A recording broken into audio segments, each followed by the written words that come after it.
So let me answer the question. No. You see, all of this is about trajectories. Situations are not to be judged in binary terms as full glass or empty glass. Situations are to be judged by saying there is a glass, it's being filled, but it's also leaking. The real question is, are we reducing the rate of leakage? Are we increasing the rate of filling? And therefore, over time, is the level going up or is the level going down? That's the question. The question isn't whether it's full or empty. So in that sense, here's the issue.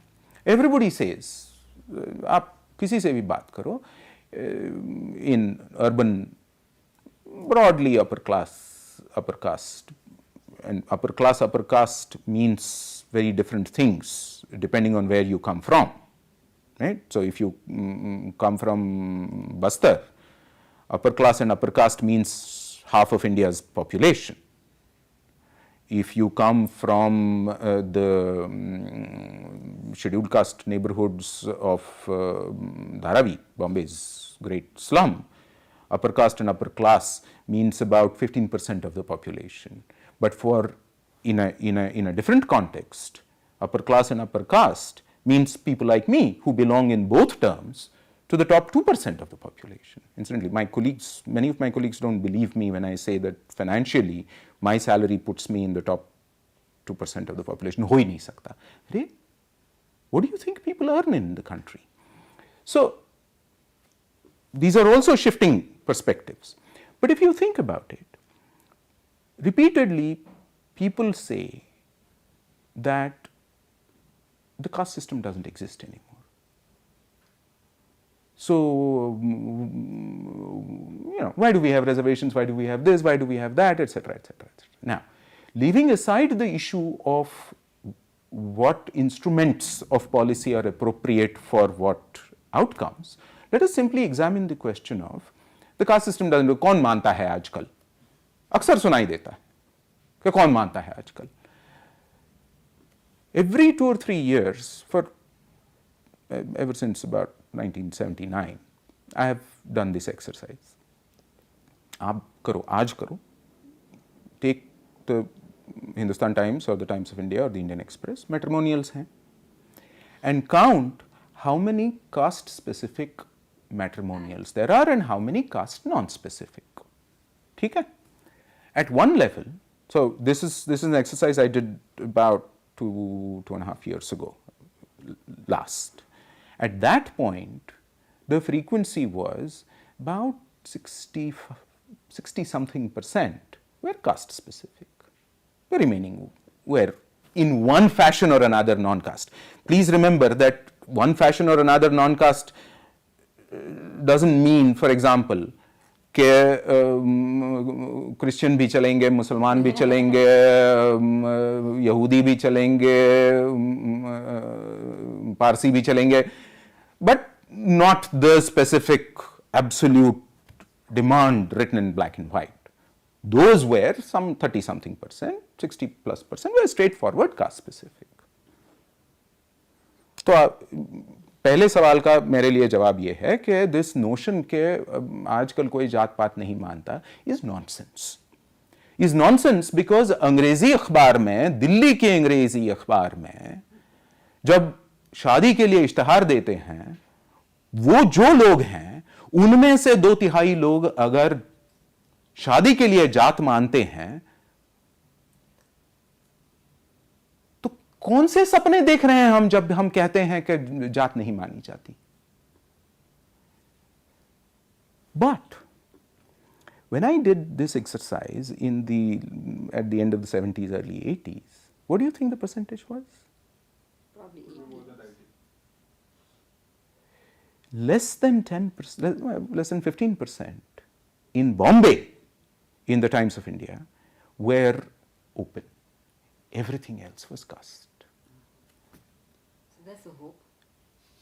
थोड़ा leakage कम करो, थोड़ा input बढ़ाओ, सतह थोड़ी बढ़ती जाए.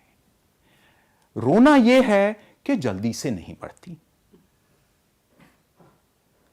लेकिन बुनियादी मुद्दा यह है कि बढ़ रही है कि कम हो रही है। और सबसे बड़ी चिंता की बात तब होगी जब हम यह देखेंगे कि या तो बढ़ नहीं रही या तो जब जो हो रही है कम ही हो रही है। असली चिंता की बात तब है। The real, so think about this. My income over the past 25 years has, real income adjusted to 1991 rupee, for example, has increased enormously. Not simply my income, meaning I don't mean my personal income. The entry level faculty position income in 1991 when I came to NII versus today in 1991 rupees is greater by 40%. Okay? Agricultural labor income has gone down by 5% over the same period.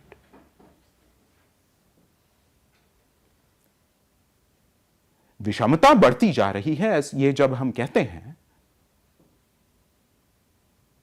इसलिए कहते हैं। क्या ये जायज है? It's all very well for us to say कि हमारी तनख्वाहें बढ़ाओ। जमाना था, if you look at pay commission, every 10 years since 1956 there's a pay commission, और हर पे कमीशन में there is a rationalization and there is an increase in salary. The original notion of the pay commission was simply to merge all the DNS allowance into the salary and recalculate. लेकिन उस recalculation में बढ़ाते आए हैं हम. What I just gave you an example of is the disparity between pay commission driven incomes versus so-called open market incomes. Correct? Agricultural labor income is open market income. जब लोग आपसे कहते हैं कि ओपन मार्केट बड़ी अच्छी अर्थव्यवस्था है, तो यह भी सोचना थोड़ा जरूरी है. But if you think about it, even within the pay commission, so 30 years ago, if you simply calculated the lowest salary in the pay commission structure and the highest salary in the pay commission, cabinet secretary's salary, versus chaprasi's, attendants, जमादार्स whatever salary, right? तो फर्क जमाने में 8 गुना था, 8.5 गुना था, 8 point something. आज 11 गुना है. मतलब क्या हुआ? मतलब ये हुआ कि छोटे लोगों की तनख्वाह उतनी नहीं बढ़ी उसी पे कमीशन में जितनी बड़े लोगों की बढ़ी. When this system tells me that it is just and fair, सिवा हंसने के मैं क्या कर सकता हूं?